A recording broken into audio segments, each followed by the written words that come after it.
नमस्कार दोस्तों, एक बार फिर से आपका स्वागत है target with Goswami YouTube channel में। मैं सुनील गोस्वामी। हरियाणा करंट अफेयर फरवरी 2021 का ये पार्ट 3 है।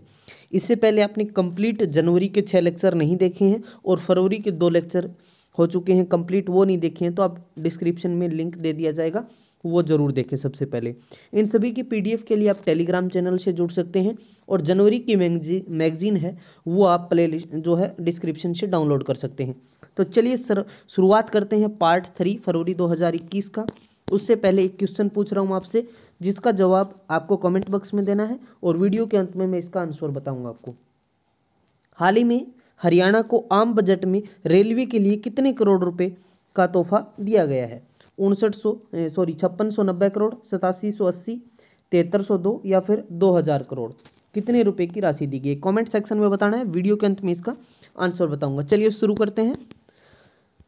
चलिए फर्स्ट क्वेश्चन है, हरियाणा के कितने कानूनों से पंजाब शब्द हटाया जाएगा? देखिए आप सब जानते हैं हरियाणा 1 नवंबर 1966 को पंजाब से अलग होके जो है अलग राज्य बना। ठीक है, 70वें राज्य के रूप में आया, 18वां संविधान संशोधन था। ठीक है, और मंगलवार के दिन हरियाणा राज्य का गठन होता है। समझ गए आप? अब क्या है, जब हरियाणा पंजाब से अलग हुआ तो उस समय जो उन्हीं का जो कानून सिस्टम बनाया गया था उसी को इम्प्लीमेंट कर दिया गया था। ठीक है, तो अब क्या है, 5 मार्च से जो विधानसभा का बजट सत्र प्रारंभ हो रहा है और इसमें पंजाब की जगह जो है हरियाणा शब्द उसमें कानूनों में लगा दिया जाएगा और पंजाब शब्द को हटाकर इसको जोड़ दिया जाएगा। ठीक है, उस टाइम पर जो भी अधिनियम थे अस्तित्व में थे उन्हीं को लागू कर दिया गया था और उस व्यवस्था के अंदर ये भी कहा गया था कि 1968 में अपनी ज़रूरतों के मुताबिक जो है इसको आप संशोधन कर सकते हैं, कॉन्स्टिट्यूशन अमेंडमेंट कर सकते हैं। तो अभी जो है इसको क्या कर रहे हैं, हम हटा रहे हैं। ठीक है, जो विधानसभा के अध्यक्ष कौन है? ज्ञानचंद गुप्ता है। कहाँ से हैं? पंचकूला से। तो उन्होंने हटाने का जो प्रयास स्टार्ट किया और इसमें जो है उनने जो मुख्य सचिव हैं विजयवर्धन, विधानसभा सचिव राजेंद्र कुमार नांदल और कानून एवं विधि विभाग के जो लीगल विमलेश तंवर हैं उनके साथ बैठक करके सारा सिस्टम उन्होंने मुख्यमंत्री को भी समझा दिया कि इससे कोई भी दिक्कत नहीं आएगी। तो ये अब इसको हटा दिया जाएगा और पूर्ण रूप से कानूनों में जो है हरियाणा शब्द जोड़ दिया जाएगा। ठीक है, समझ आ गया आपको? चलिए, तो 163 याद रखना आपको, 163 शब्दों को जो है शब्द हटाकर पंजाब की जगह हरियाणा कर दिया। अगला क्वेश्चन देखते हैं, हरियाणा के किस जिले में institute of business management and entrepreneurship बनाया जाएगा? तो ये कहाँ पर, जो हमारी गुरुग्राम साइबर सिटी है जो वहाँ पर इसको जो है बनाया जाएगा। कहाँ पर? गुरुग्राम के अंदर। ठीक है, तो अब बात करें इसके अंदर क्या क्या है। देखिए चौधरी चरण सिंह जो कृषि विश्वविद्यालय है हिसार के अंदर, जो 1970 में बना 2 फरवरी 1970 को, तो उसके तहत जो है गुड़गांव में बनाया जा रहा है ये institute of business management and agripreneurship है ये। ठीक है, एग्रीप्रेन्योरशिप कर देना यहाँ। ठीक है, एग्री, ये ध्यान रखना, एग्रीप्रेन्योरशिप बनाया जाए। कहाँ पे? गुरुग्राम के अंदर। तो ये कार्यक्रम का जो आयोजन है वो HAU की ओर से दौलताबाद गुड़गांव में किया गया। कहाँ पे किया गया? दौलताबाद गुरुग्राम के अंदर। ठीक है, और इसमें कृषि एवं किसान कल्याण मंत्री हैं वो JP दलाल, वो वहाँ पर अतिथि थे और इसकी जो अध्यक्षता है वो किसने की थी? राकेश दौलताबाद ने की थी। ठीक है, विधायक है ना राकेश दौलताबाद, उन्होंने की थी। ठीक है, तो इसमें क्या है, जो प्रदेश के युवा हैं उनको कृषि संबंधित व्यवसाय प्रबंधन डिग्री, उनके लिए स्किल डेवलपमेंट विश्व स्तर पर उनको जो है ट्रेनिंग दी जाएगी। ठीक है, ताकि उनको रोजगार के अवसर ज़्यादा प्रदान हो। क्लियर है? समझ आ गया आपको यहाँ तक? चलिए, तो आपको कमेंट सेक्शन में एक और आंसर देना है मुझे, जो हरियाणा एग्रीकल्चर यूनिवर्सिटी है चौधरी चरण सिंह कृषि विश्वविद्यालय जो हिसार के अंदर है, उसके वाइस चांसलर कौन है? ठीक है, वो जरूर बताएं आप। चलिए, अगला है, किस योजना के तहत हथनी कुंड जो बैराज का सारा सिस्टम है ऑटोमेटिक करने का जो है फैसला लिया गया है। हथनी कुंड बैराज परियोजना।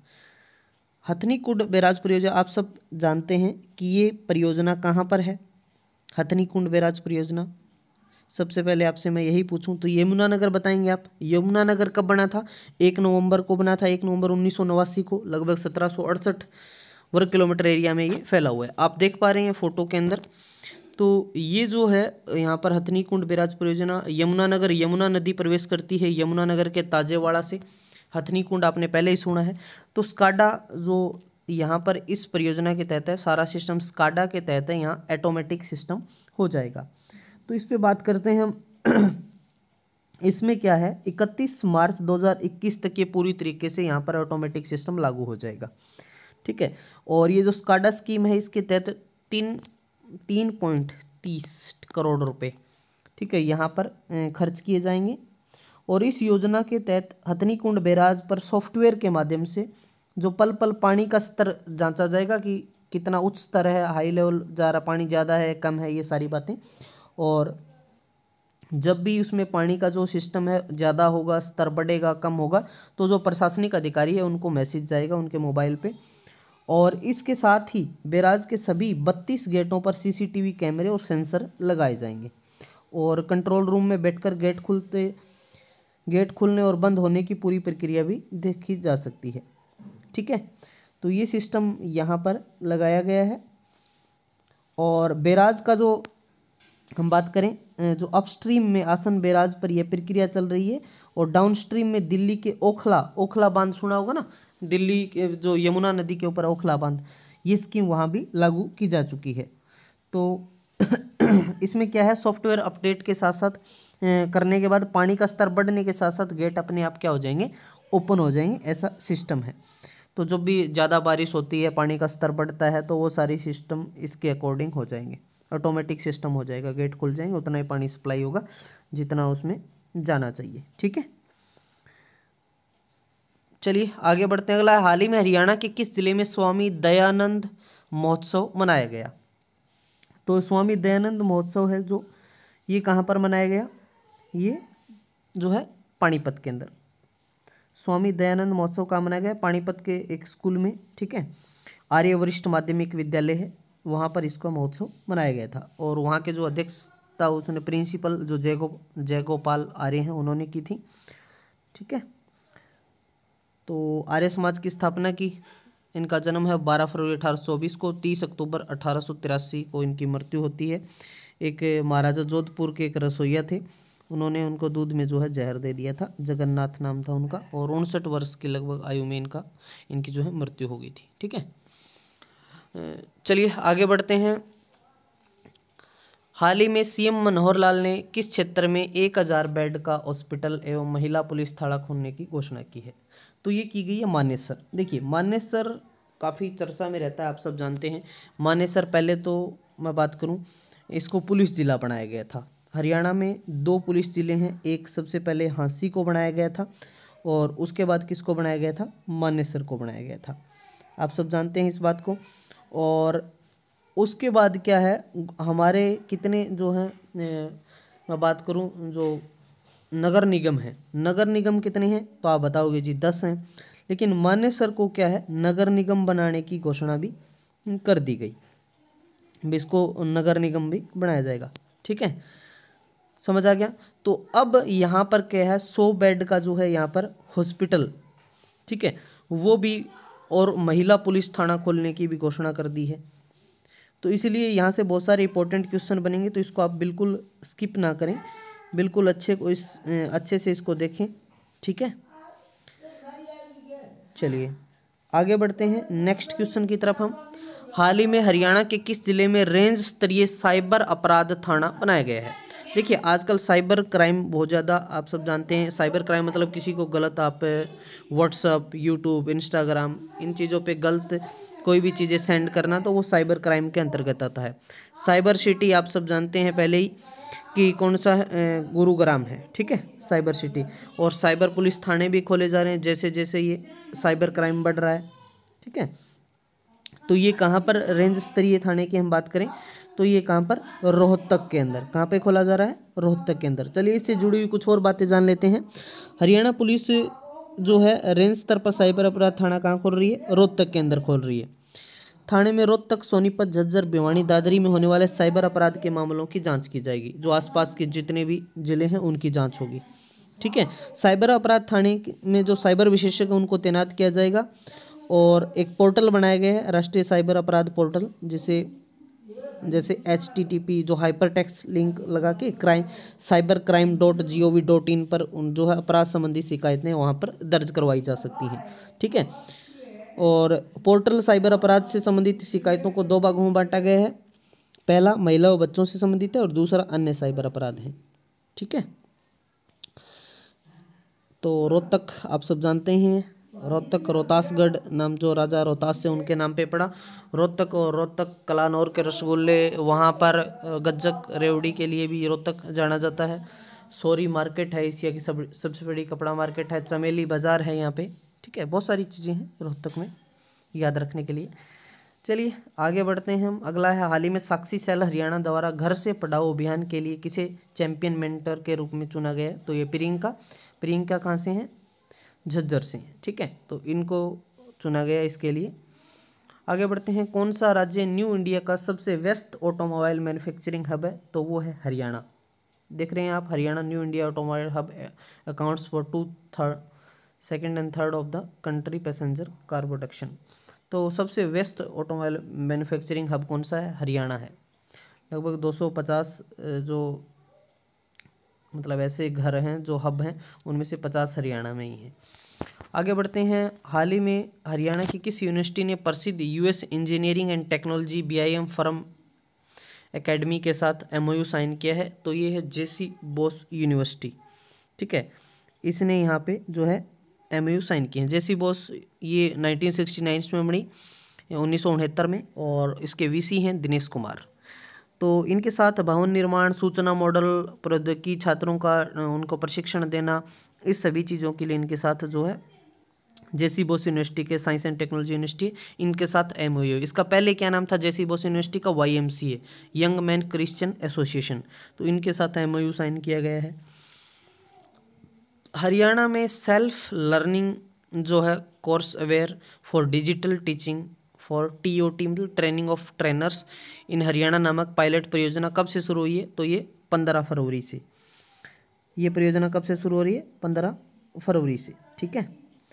तो इसके अंदर इसमें जो है क्या क्या चीज़ें हैं, हम बात करें जो ई लर्निंग कोर्स है। चलिए इसमें देख लेते हैं। इसमें क्या है, सेल्फ लर्निंग कोर्स जो फॉर डिजिटल टीचिंग है इन हरियाणा पायलट परियोजना 15 फरवरी से। कहाँ पर, श्री विश्वकर्मा कौशल विश्वविद्यालय जो पलवल के अंदर है, वहाँ पर इसको स्टार्ट किया जा रहा है। ठीक है। 15 फरवरी से 26 फरवरी तक इस परियोजना को संचालित किया जाएगा। 15 से कब तक है, 15 से लेकर 26 फरवरी तक। कहाँ पर, जो श्री विश्वकर्मा कौशल विश्वविद्यालय है पलवल के अंदर, वहाँ पे उच्च शिक्षा परिषद से सेल्फ लर्निंग का पाठ्यक्रम तैयार किया जाएगा इसमें। और इस पाठ्यक्रम में विभिन्न मॉड्यूल जैसे ICT information and communication technology के साथ नई ऑनलाइन शैक्षणिक वातावरण अपनाने का अवसर राज्य के जो प्राध्यापकों को लिए उपलब्ध करवाया जाएगा। ठीक है। जिससे क्या होगा, विद्यार्थियों के साथ डिजिटल कक्षा वातावरण निर्माण हो सकेगा। चलिए अगला क्वेश्चन देख लेते हैं। हाल ही में हरियाणा सरकार ने हरियाणा कौशल विकास मिशन निदेशक के रूप में किसे नियुक्त किया है। तो अनंत प्रकाश पांडे को नियुक्त किया गया है। ठीक है। अनंत प्रकाश पांडे, ये आप ऑर्डर में देख सकते हैं, इनकी अपॉइंटमेंट हुई है अनंत प्रकाश पांडे की। चलिए अगला क्वेश्चन है, भारत का पहला जो एम्प्यूटी क्लिनिक किस शहर में शुरू किया गया है। तो ये शुरू किया गया है चंडीगढ़ के अंदर। देखिए भारत का पहला है ये, भारत में अपनी तरह का पहला एम्प्यूटी क्लिनिक चंडीगढ़ के एक प्रमुख चिकित्सा और शोध संस्थान पोस्ट ग्रेजुएट इंस्टीट्यूट, ये देख रहे हो ना, PGIMER है जो स्नातकोत्तर चिकित्सा शिक्षा एवं अनुसंधान संस्थान चंडीगढ़। तो यहाँ पर जो है इसने इसको लॉन्च किया है, मेडिकल एजुकेशन रिसर्च ने इसको लॉन्च किया है। इस पहल का जो मूल उद्देश्य है वो समाज में एक सामान्य कार्यात्मक मानव के रूप में एक जो है एम्प्यूटी जो है को लाना है। ठीक है। तो ये कहाँ, चंडीगढ़। चंडीगढ़ कितने एरिया में फैला हुआ है, 114 वर्ग किलोमीटर एरिया में फैला हुआ है। बात करूं इसका क्षेत्रफल में रैंक है वो 35वां रैंक है इसका। ठीक है, रॉक गार्डन है जो नेकचंद ने बनवाया था। यहाँ पर सुखना लेक है, यहाँ पर रोज गार्डन है। ठीक है, चलिए अगला है, हाल ही में सीएम मनोहर लाल ने उत्तराखंड त्रासदी में मुख्यमंत्री राहत कोष से कितनी राशि दी है? तो 11 करोड़ रुपए दी है। आप सब जानते हैं कि वहाँ पर ग्लेशियर फटने के कारण जो है बहुत ज़्यादा नुकसान हुआ है, तो 11 करोड़ रुपए दिए हैं। किसने? सीएम ने। हरियाणा किस जिले में पहली इको फ्रेंडली जेल बनी है?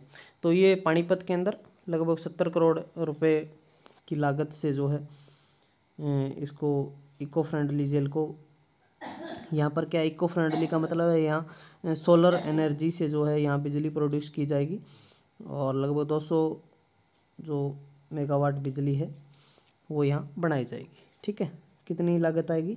लगभग 70 करोड़ रुपए की, 230 मेगावाट। ठीक है, 230, 70 करोड़ रुपए लगेंगे और कितनी? 230 जो है किलोवाट, मेगावाट नहीं किलोवाट सोलर एनर्जी प्लांट लगाया गया। ये आप देख पा रहे हैं, सोलर एनर्जी 70 करोड़ रुपए, 230 किलोवाट है जो है बिजली। हाल ही में हरियाणा के करनाल जिले में कितने रुपए से अधिक की परियोजनाओं का शिलान्यास किया गया है? तो ये कितनी? 80 करोड़, हम बात करें 80 करोड़ रुपए की जो यहाँ पर परियोजनाएं हैं। ठीक है, कितने करोड़ रुपए? देखिए करनाल सीएम सिटी है और यहाँ तो आप सब जानते हैं कि यहाँ तो जहाँ जहाँ सीएम होता है वहाँ वहाँ ज़्यादा विकास होता है, ये बात तो कही भी जाती है। जैसे रोहतक में भूपेंद्र सिंह हुड्डा ने करवाया, तो यहाँ पे जो करनाल सबसे स्वच्छ शहर भी माना जाता है और कूड़ा कचरा मुक्त भी शहर है। तो यहाँ पे 80 करोड़ रुपए की क्या क्या चाहिए? घरौंडा कस्बे में एक नवनिर्मित बस स्टैंड है, सड़क निर्माण के लिए, रेलवे ब्रिज के लिए, ठीक है, अंडर ब्रिज हो गया उनके लिए, और कथुरिया होटल सर्विस रोड से रेलवे बाउंड्री घरौंडा तक, अष्टकोणीय पोल, पार्क, प्राथमिक स्वास्थ्य केंद्र, सिरसी गांव में सामुदायिक जो है केंद्र का निर्माण, करनाल कैथर रोड पर गुरु नानक द्वार, करनाल काछवा रोड पर स्वामी विवेकानंद द्वार, करनाल कुंजपुरा रोड पर माँ सरस्वती द्वार, कर्ण स्टेडियम के निकट बाल भवन में day care centre, Karnal Munak road पर कल्पना चावला द्वार, इंटरमीडिएट पंपिंग स्टेशन, 8 MLD क्षमता के सीवरेज, ये सारे काम करवाने के लिए 80 करोड़ रुपए दिए हैं। ठीक है, ज़्यादा ये जो ये फोटो है ना, ये सारे सीएम की जो ऑफिशियली मैं बात करूँ CMO हरियाणा है जो फेसबुक पे आप देख सकते हैं। ये जितने भी करंट के क्वेश्चन है ज़्यादातर वहीं से उठाता हूँ मैं भी, तो आप वहाँ भी देख सकते हैं। हाल ही में हरियाणा सरकार ने किसके लिए कैशलेस मेडिकल योजना कर्मचारी कैशलेस जो मेडिकल योजना तैयार की है, तो वो कर्मचारी, पेंशनकर्ता व आश्रित इनके लिए तैयार की है। ठीक है, अब इस परियोजना में क्या चीज़ें हैं वो हम देख लेते हैं। देखिए इसमें क्या है, पहले आप सब जानते हैं कि जितनी भी जो कर्मचारियों को जो मेडिकल सुविधाएं मिलती थी वो लगभग मेजर जो भी बीमारी होती थी, जैसे 6 बीमारियों की कैटेगरी थी, उनमें उतना ही जो है उनके हॉस्पिटल थे और इतनी बीमारियों ये बीमारियां हैं तो ये आप इलाज करवा सकते हैं, और 5 लाख रुपए तक उनको इलाज की सुविधा मिलती थी। अब इस चीज़ को क्या है 2021-22 के जो बजट में इस राशि का प्रावधान किया जाएगा और ये मतलब हटा दिए, कोई सीमा नहीं है। अब जो कर्मचारी हैं वो कोई भी बीमारी की सीमा नहीं है और कितना भी खर्चा है वो सरकार सारा जो है वहन करेगी, सहन करेगी। ठीक है, मतलब कोई भी बीमारी हो, कितना भी खर्च हो, सरकार उठाएगी। ये आप बात को आपको ध्यान रखना है। ठीक है, चलिए हाल ही में सरस्वती नदी को जीवित करने में योगदान देने वाले पद्म भूषण दर्शनलाल जैन का निधन हुआ। वह हरियाणा के किस जिले के निवासी हैं? तो दर्शनलाल जैन कहाँ के? यमुनानगर के। ठीक है, यमुनानगर के हैं। सरस्वती नदी को पुनर्जीवित करने के लिए दर्शनलाल जैन का बहुत योगदान रहा है और अब उनका निधन हो गया है। तो उनके प्रयासों के कारण ही 21 अप्रैल 2014 को जो रुल्लाखेड़ी गांव है सरस्वती नदी की पहले धारा बही थी वहीं, और तो वहाँ पे मुख्यमंत्री भी पहुँचे थे, उनको दर्शनलाल जैन को जो है मृत्यु हुई वहाँ पर। तो 15 साल की उम्र में उन्होंने भारत छोड़ो आंदोलन में भाग लिया था।